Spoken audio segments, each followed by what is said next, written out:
Jonathan est conseiller à l'ALEC, l'agence locale de l'énergie et du climat. Bonjour madame, Jonathan Pelletier d'ALEC du Pays Messin. Depuis quelques mois, il enchaîne les rendez-vous chez les particuliers pour les aider à faire un diagnostic énergétique, une évaluation des travaux et surtout un plan de financement. Si vous posez cet isolant-là par l'intérieur, les 15 cm seront par l'intérieur et là du coup vous perdez en mètres carrés de surface habitable. Isabelle habite une maison de 1910. Elle aimerait bien améliorer son confort de vie et son mode de chauffage. Je pense déjà à l'isolation des murs. Les murs ne sont pas isolés à la base, même s'ils sont très épais.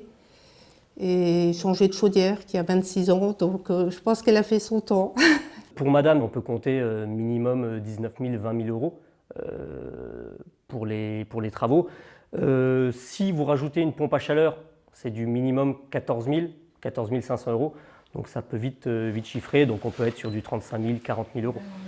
Heureusement, Isabelle peut bénéficier de plusieurs aides. Sur le cas de madame, ça serait de MaPrimeRénov' une enveloppe de 7 000 euros d'aide à peu près et au moins 3 500 euros des C2E, mais là ça va dépendre de quel fournisseur on parle, puisque tous les fournisseurs ne donnent pas les mêmes montants d'aide, et ça va surtout se calculer par rapport au kilowatt CUMAC que la rénovation va apporter. Un système de subvention très complexe à comprendre pour les particuliers.